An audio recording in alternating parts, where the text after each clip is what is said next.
Hey everyone, Nubkeks here, welcome back to Heroes of the Storm. In today's video we're on Warhead Junction. I'm going to be playing a little bit of Auriel. It's going to be a pretty chilled out game with some pretty interesting stuff that goes on. I think some really good play from our team captain here, Poik, I think is the name. I don't really know how to pronounce it, but I have seen him. He plays for a team called Team Zealot, I think it is, if I remember correctly, who are in the Open Division in EU at the moment. Very good looking team who could well be in the European HGC following this year's Crucible, where the two bottom teams of the HGC play against the two top teams of the Open Division, and the Open Division teams can potentially get in if they win. I'll give good advice here to our teammate. But anyway, yeah, Warhead Junction, it's an interesting map. I don't quite remember the draft. I remember I didn't play my best in this game. It should be pretty interesting. A lot of it comes down to shot calling, and there's some interesting shot calling stuff that goes on, particularly from Poik, so I want to kind of give focus to that. Yeah, our teammate, he just first pick gul'dan. That obviously opens up Auriel as a pretty legitimate pick. She obviously combos very well with gul'dan. The amount of damage that gul'dan does is incredibly high, and that gives Auriel a lot of energy with which to do her healing, so it's a nice little combo there. Quite a common one. I mean, Vala is another classic example. Lunara, pretty good as well. All the very high damage, consistent high damage heroes. Let's say, for example, Li Ming on the enemy team doesn't work well with Auriel. I'd say pretty much most of the burst mages wouldn't. Because the damage is too inconsistent, it's too sporadic, and you could have like just times where you're starved of energy and then times where you suddenly get these big bursts. I mean, potentially swapping the Auriel crown around, you could get away with it. That's definitely something you could maybe do a bit more at higher level once you get more comfortable with her. But yeah, for this game, obviously gul'dan will be the main focus. In fact, we've got 3 heroes that do relatively decent damage, so that's cool. Unfortunately, though, we need a tank, we need a support, which means that Poik, who is a ranged damage player, is not going to get to play ranged damage, which is unfortunate. So hopefully our Falstad and gul'dan are good enough to make this not be a bad thing, I say, with a slight forecast of the future. Enemy team does ban out Nubkeks to stop Nubkeks counterpick into Li Ming. That's pretty sensible. I mean, they can't really put a good support lock on us. There's too many good supports still left. I mean, Malf is great. Lucio's great. Auriel's great with gul'dan. There's a lot of good ones. Karzim is a good overall support as well. Lots of good options there.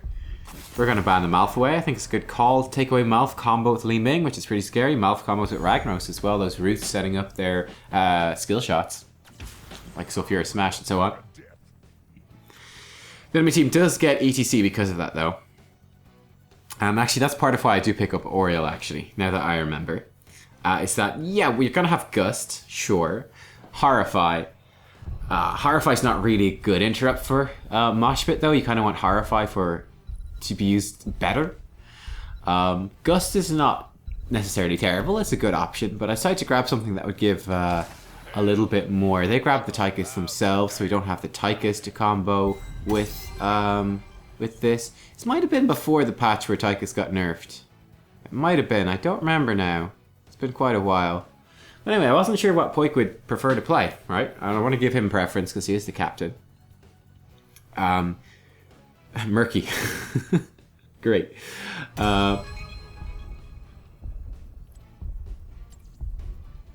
So yeah, we're kind of flicking back and forth. I decide actually I will go with the Auriel here. So what does Auriel bring? Well, she has good synergy with gul'dan, so we should get plenty of energy. She also has got knockback with her E, which is going to be pretty good against ETC. It's a good, reliable enough interrupt against Mosh Pit. I should be fairly safe from the Mosh Pit as Auriel, typically positioned pretty far back. So if our front line does get caught in a Mosh Pit, or Falstad, for example, we'll have that whip to knock them out of that.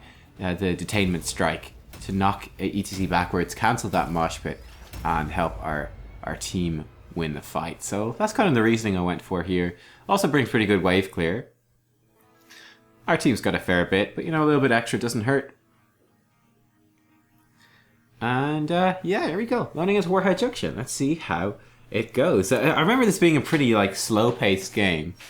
A pretty slow-paced game. One thing to note is that our false stat is Diamond 1. I think he might have been in some of my other videos.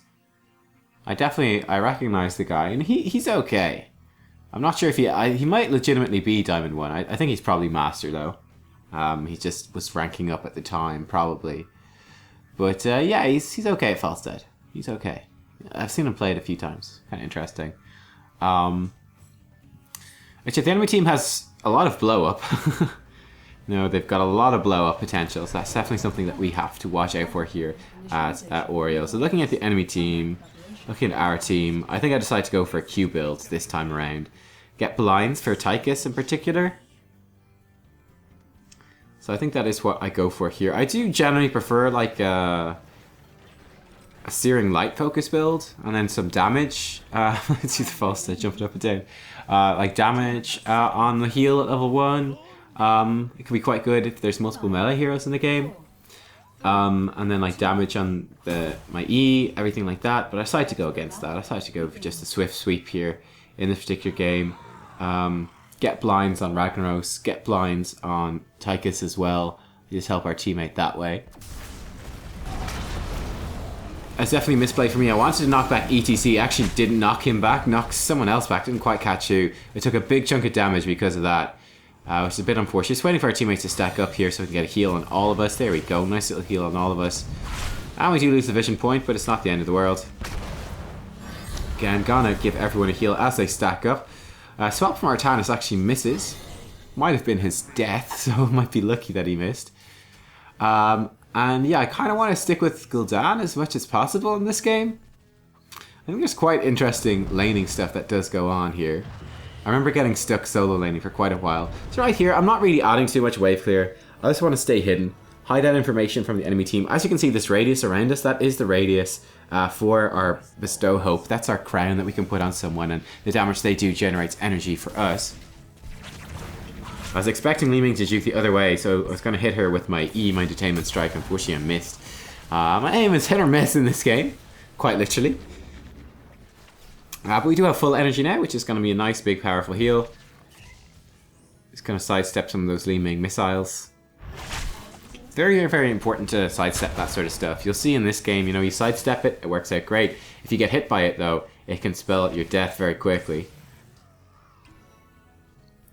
I get asked about Li Ming a lot too. On stream in particular, people are like, well, her win rate is so bad. Is this just a bad hero? What's the story? The story with Li Ming, as I've mentioned before, like for example, right there we got hit by 3 Li Ming missiles, get locked down by ETC, and then Li Ming skill shots all land and we get blown up. I was just a bit too greedy at my positioning. Didn't respect the rotations from ETC, and then being hit by the 3 Li Ming magic missiles ensured that we were going to be locked down, and then we got killed in the next round of spells before we could get out of the stun and heal ourselves up. We might have survived, maybe, if we hadn't taken those original missiles. We might have still died. I don't know. Oh well. But yeah, she's a very difficult hero to play, Li Ming. People vastly underrate how difficult she is. So the Gul'dan goes in to interrupt. I don't know what he was thinking, but he goes in to interrupt the nuke take. He does interrupt it, promptly dies, and they simply turn around and take the nuke anyway. So that's pretty unfortunate for us. Gonna heal myself up. Li Ming could actually use the nuke here. I'm not sure exactly what she's scared of. I think she's looking at the rest of the map. We're gonna dismount her on the way, and her things miss, so that's good. We do pick up the orb as well for a little bit of healing. And I finally finished that off with a basic attack. Gul'dan's gonna go solo bottom, that's just fine. Hello, Li Ming's skills just fly past us. I was thinking of roaming top, but decided against it in the end. Gul'dan pings danger. I don't think we actually are in danger. I know Li Ming is nearby. The rest of the team is rotating from top. We can see that Gul'dan is fighting Tychus down bottom, so we're actually fairly safe at the moment. It's clearing out this wave. But yeah, it's actually kind of good for us. Li Ming hasn't got this nuke off. I suppose it doesn't really add up to much ultimately. Like, she's probably going to get to fire it anyway.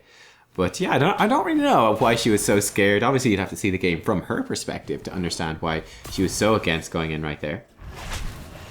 But regardless, we're going to come down and we're going to help out in bottom. We can heal up this Gul'dan, get him back on his feet pretty quickly, which should be pretty useful to us.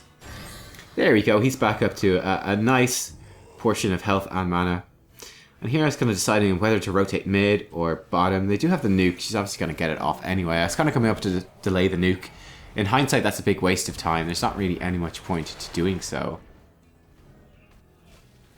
But also wasn't super confident that we could actually get a push off down bottom. We are down a talent here, bear that in mind. So we need to be a little bit careful here. Gonna clear these things out. We see there's 2 heroes actually up top. Isn't that nice? Gul'dan dies down bottom, unfortunately. Killed by the Rhaegar.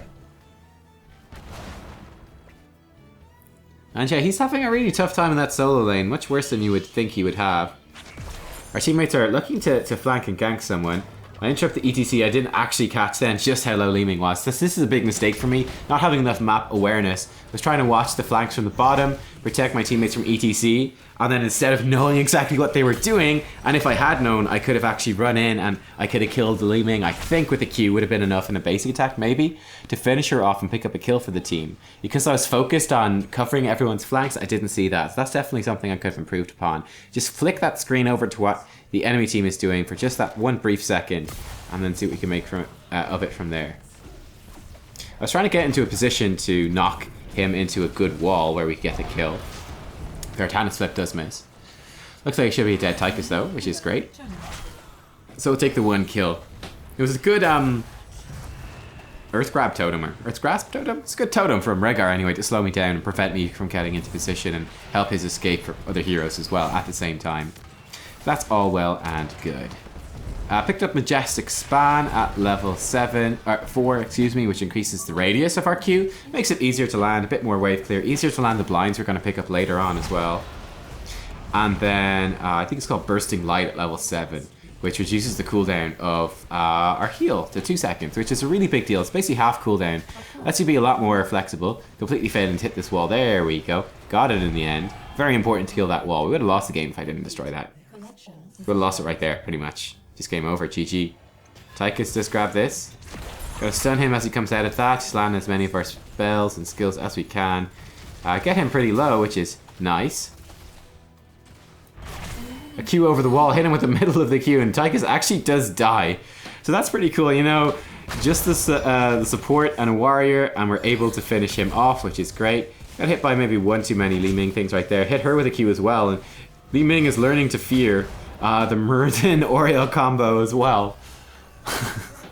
Almost killing 2 heroes there, which is pretty nice. Gonna make our way down now to the bottom, back up our teammates, where they are having a bit of a tough time fighting over this nuke down here. Falstad does fly in. Artanis picked up a kill in the meantime, pretty nicely done. Clear out this wave on the way as well. And Falstad has grabbed that nuke. Now we're gonna lose that middle fort enemy team doing a good push to get in here. Gonna join our teammates and help them push this in. Now the nuke would have killed all those minions, but I hit it with my Q anyway, because obviously hitting things with your Q as Auriel generates a nice little chunk of energy, so I wanted to get as much energy as possible, so that's why I did that. Making our way back here to the middle. Like I said, it's a fairly slow-paced game. We've had a lot of time kind of sitting in lanes and clearing lanes and not doing all too much. Just checking what heroics we have, making sure we have all the correct ones, and we do, which is good. And also, as you can see, ETC chose Stage Dive in this game, so we don't have to worry about the mosh pit, which is kind of nice. Take a little bit of damage from Ragnaros, but it's nothing too bad. No, that's bad. I shouldn't have been hit by that. Should have been able to juke that. Definitely a misplay there to be hit by that orb skill shot. Take a big chunk of damage from it. I'm going to join our teammates as they take down this bruiser camp. And yeah, things are all well and good. It's certainly been a fairly slow-paced start to the game. I was solo laning for a lot of the time. I really would have preferred, I mean, considering we've got Artanis, Gul'dan, and Falstad, I really would have preferred to have those 3 soloing each lane, and then have myself and Muradin be mobile, like just putting pressure on any one of those lanes. So it's been a real pity, I thought, like so far in the game, that we've just been kind of stuck. And I felt like this is very much part of the symptoms here. One of the symptoms here was that I felt like the Gul'dan player and so on was not, and the Falstad player were not, you know, super experienced damage dealers. I feel like this kind of shows a bit during the game. It's that, you know, whereas Poik obviously would be a pro level player on range damage dealers, these guys are definitely not. I think that shows a little bit in terms of like the map and stuff like that. And yeah, here we go. In terms of pings, this is something that comes up a lot on the channel as well, right? I think that's the idea of like pinging a bunch of times in a row. I think gul'dan does a few really bad pings in this game. He's already been kind of spamming people a bit. As you can see, I moved up here. This is another thing, right? I walked past the bruiser camp. I'm going to get here in plenty of time. Basically lost no time by taking the route past the bruiser camp. The Artanis passed right past the vision point, which the enemy team controls. I don't think he actually got seen by the vision, but it came very close. And it's like, you saved maybe half a second, and in return for that, you potentially gave the enemy team complete vision and knowledge about what you're doing. So instead of like sneaking a boss potentially that they don't expect, you just basically, you're blaring the sirens, you're blaring the warning signs of beep, beep, beep, beep, beep. Enemy team taking the boss, go stop them, go interrupt, or go take the other boss, go do something, beep, beep, beep. Just blaring these warning signs. It's something I've seen a lot from master players. There's a huge lack of knowledge about that, which is, you know, where they'll do something like they literally just run past a minion wave into taking a boss or a merc camp. It's like, well, you just gave all the information away. Now the enemy team knows exactly what you're doing. You've given them so much information, and they can punish you for it. Instead of like clearing out the minion wave, taking literally half a second to 1 second, maybe 2 seconds at most, to clear out the minion wave, and then they don't know if you're doing the boss or doing the merc camp. They don't know what you're doing. They can't see anymore. You've protected them for it. Luckily, Sulfur smash misses there. I think that's such an important deal. We did get the nuke here in the end as well, which is well and good. We do save him from the nuke. I think he died. Yeah, he dies straight away to Li Ming afterwards, unfortunately. Got no energy, so can't do too much more, but at least we got a nuke. This one I'm gonna Hearthstone here. Actually gonna move further back because I was considering Murden might actually leave them to me. You can see he actually just turn around instead to try to just keep me alive, but by then I cancelled my Hearthstone. But that was like a nice little move where he kind of just turned around going, if I bring them this way and I live too long, I'm gonna give away Auriel's position, which would be bad. I thought this would kill the boss. It actually survives. It does less damage to the boss than I thought, so that kind of sucks. Trying to knock ETC away. I'm just trying to keep this keep alive. ETC's starting to take some hits, but with our heroes only respawning now, we really don't have much pressure on him. He's able to power slide away. And unfortunately, the keep does go down, but I was really hoping there to save the keep with that nuke. Didn't work out. In the meantime, though, as you can see on the map, the top keep is almost dead, so that's pretty good for us. And yeah, I want to go back as well to this idea of the pings, right? Like Murden, he actually pinged 5 times on the boss, but they were like good pings. I've often been very critical of people like pinging the same thing multiple times in a row, but he did it differently. He's like pinged twice saying, guys, let's do the boss, then 3 times saying, guys, I'm gonna go do this. I think that's fine because they're pinging different things. And that's crucially it. I think, you know, 3 pings realistically for an emergency is all you need. Like 1 ping for just, you know, very basic information. 2 pings when it's kind of like a somewhat pressured situation. You know, people are in a team fight, they might not notice 1 ping. 2 pings gets their attention. And 3 pings for an emergency. That's all you ever need. It's different though. He split it up, so it's a little bit different. I think this is important. I don't know, like, I don't know if I'm just fairly particular about this, or I get annoyed or something, but I feel a lot of people probably do, so I really do recommend that you limit your pings to what is actually useful. But yeah, pinging twice, let's take the boss, and 3 times I'm going, kind of conveys the urgency, and you know that, okay, we should do this boss, and I'm going to go in and do it with you guys. So that's quite cool. I like the way he did that. Whereas, let's say, pinging 5 times on the boss, that's annoying. You see, there's a difference, right? Pinging 5 times on the boss is like, well, yeah, we heard you the first, like, 2 or 3 times. Why are you pinging 5 times? It's just this unnecessary clutter. It's kind of difficult enough to keep up with what your team is doing anyway. You've got loads of strategies to concentrate on, so keep it simple. You see here, we're trying to cover the flanks and cover the zones. We kept gul'dan alive. He's been caught out of position a fair bit. Where she Falstad had to actually move back into the enemy team base to try survive that and get away. We protect Poik there from the Rhaegar Feral Lunge, keeps him alive just about. Heal up Artanis. This might actually mean that Murden dies. Yeah, he does go down to the Feral Lunge then afterwards, but Rhaegar dies in return. Tyke's almost down. Which, yeah, in that sort of situation, Falstad, unfortunately, the way he could have actually survived there if he had turned backwards and run into the enemy base, which is an unintuitive thing to do in terms of dodging spells. But that's what he could have done. Dodged the Li Ming skill shots, and that was his best chance to survive. Instead, he got hit by all of them and pretty much instantly died. See right there, I ran through the enemy vision, but it doesn't matter. It's obvious that we're going to take the nuke, and they're all dead, so there's nothing they can do anyway. So we're not giving away anything by doing this. It's going to Hearthstone and then run across the other nuke straight away. But yeah, it's like, sure, you can give away vision when it's really obvious, and it's like there's nothing they can really do about it anyway. But if you're giving away info about what you're doing, like if you're taking a boss and it's somewhat risky, you don't run through the vision. You take 2 seconds to clear out the vision or to sidestep. Keep some sort of mystery so that instead of just running straight into the boss and fighting you, they have to scout it out. They have to be cautious. They have to be aware of a trap. Just anything like that. That's what you want to be doing. ETC taking a ton of damage as he goes in. Poik is on the chase. We actually body blocked him slightly, unfortunately. And he does go down, which is nice for us. Laser beam on that nuke. Right there, we should have really sidestepped those leaving missiles as well. It's a bit newbie to get hit by all of those. Anyway, I can't actually pick up this nuke. I just want to try zone him out. Ragnaros gets pulled back. We're just trying to interrupt these guys and keep our teammates alive. Here we go. Very nice. Throwing out some heals as we go as well. But yeah, limit your pings. Limit your ping 2 or 3. It's all you need. More than that gets kind of annoying. Anyway, we can core from top. Go, go, go. I thought this was really, really cool, right? It's something I talked about in the viewer coaching recently, was being aware of when you can go core. In this case, we've got 3 nukes and we've got Falstad with Gust. Ragnaros is dead for 25 seconds. ETC only respawning now. Not the best aim nuke by me. I think it's the center did still hit. We gust them away. Actually get hit by a bunch of the combo right there. The core does go down. Very, very simple rush to core, actually. We weren't even close to losing. And the core goes down. And just like that, like I said, GG, good call.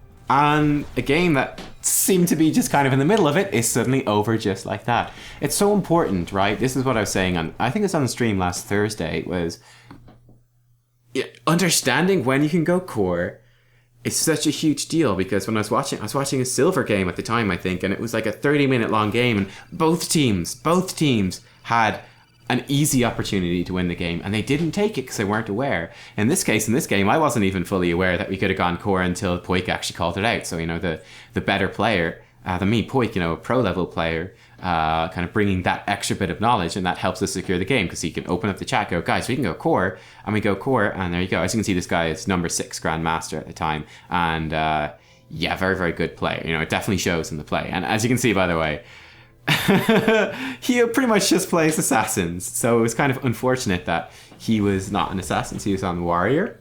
But even still, he kind of played Muradin not only really well, but he also brought that shot calling knowledge, something I want to improve on myself too.